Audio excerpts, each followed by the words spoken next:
Менің бұл қадамға баруымның себебі неде деп ойлайсыздар? Есімім Ерқанат. Барлық адамдар секілді мен де бұл қоғамда өз орнымды тапқым келген.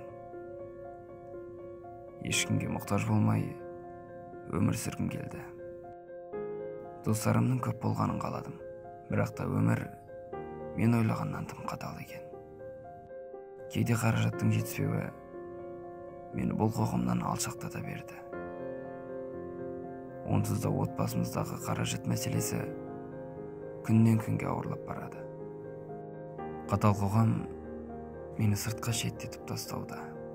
Бұдан басқа амал жоқ секілді.